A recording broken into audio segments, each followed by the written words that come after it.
So the film begins and we are shown a family inside a house headed by Spencer who, as usual, goes to work while at home his wife Laura starts crying, looking at a picture of their son. Because Caleb was Laura's first son, she loved him very much. She was always lost in memories of him, and due to grief over her elder son's death, she was unable to pay attention to her other children.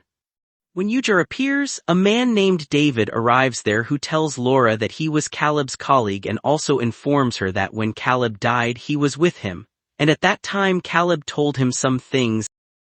Without knowing he could also be an enemy, they start talking and David tells that when Caleb died he had told him to take care of his family and also to go and inform his mom.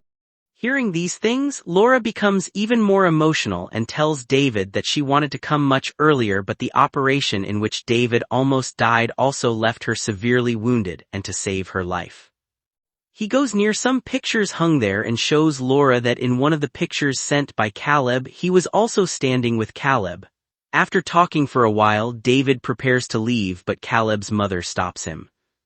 Caleb's sister also meets him and then leaves for her job, and shortly after it's time for Laura's other son's school off time. We are shown at school that all the kids used to bully him a lot and would beat him.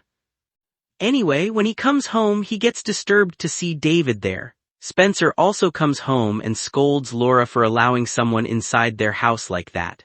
Spencer tells Laura that they should send him away.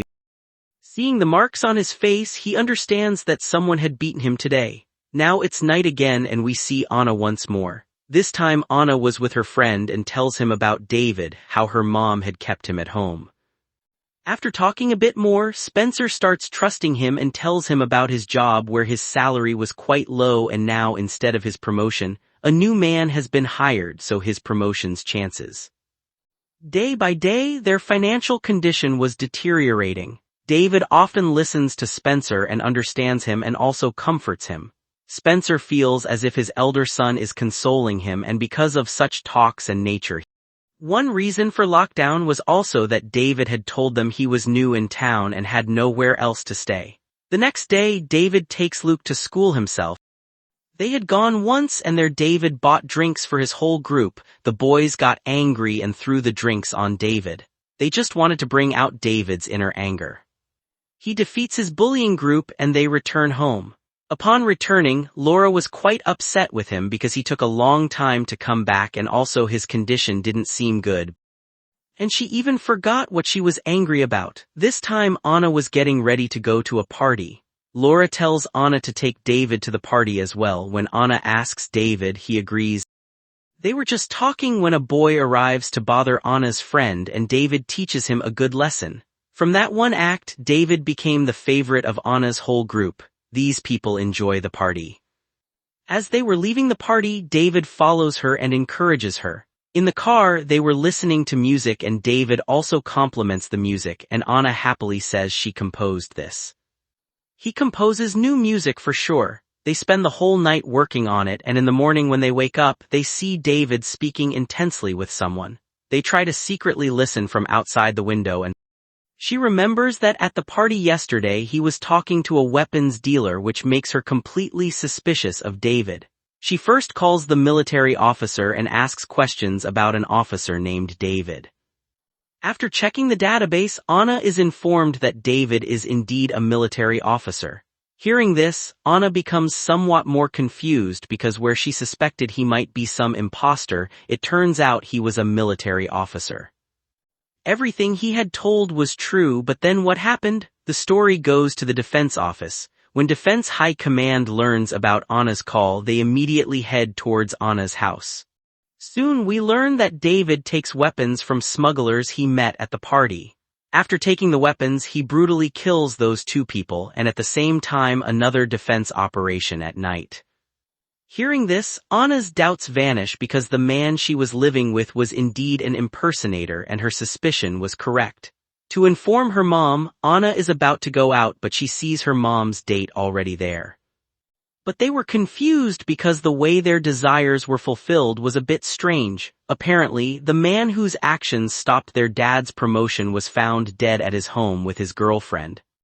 Yet they still suspected someone else did the crime. Simply put, they suspected David because they had disclosed everything to him and had worried the mom's date in advance. Anna didn't tell them. He goes to his job where he meets his friend and tells her everything about David, while on the other side we see that David is preparing for Halloween with Luke sitting with him there. Since many things were happening, Anna wanted to investigate herself. Upon reaching home, she quickly takes David's mobile and takes pictures of his call logs to find out who David's contacts were. She was about to check David's contacts when the police call her with shocking news that 2 of her friends have been killed, the same 2 friends who supplied David with weapons, and we see David. Police also tell Anna that the weapons which killed her 2 friends came from her fiancé's car, so he was arrested. The police say they reached this man on suspicion of murder. Anyway, she then tells her mom's date that her 2 friends were killed and her fiancé was arrested for this. Her family was not too upset because he was a drug addict and also involved in drug dealing. That he was living with a fake identity in our house. When Anna says this, the others look suspiciously at David, but David handles the situation easily and in a strange tone says that he will soon leave here, trust him. He was hinting more threats than telling, but Anna was not one to be scared. She kept an investigation against David. She tells her brother how she suspects David and also shares that she stole contacts from David's phone, and after calling them found he was in contact with a doctor who was a great plastic surgeon. She asks Luke to search all these things, and while Luke is searching in class, the bullying boy bothers him again, but this time thanks to David's bravery, Luke punches him. That Luke was mentally tortured earlier and he did what was right. If you even think about kicking him out of school, I will file a case against your school for mentally ruining children. I know you won't tell anyone because I am your good friend. David asks who told him about all this, and he answers that Anna told him and whom Anna shared with, to which David answers.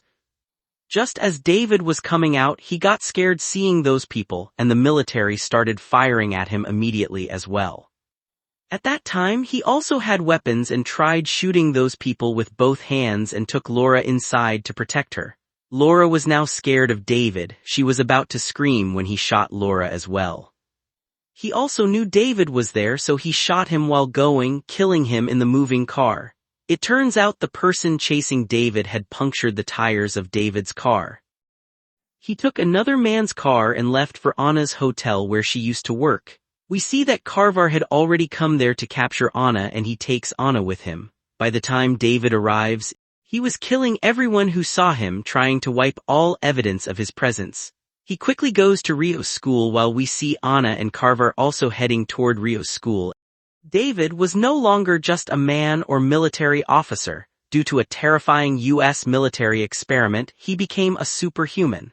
The U.S. military wanted to change some soldiers' brain function neurologically to make them incapable of feeling pain. The experiment affected David too much. He became completely emotionless and stopped distinguishing right from wrong. These people were designed never to show their identity to anyone.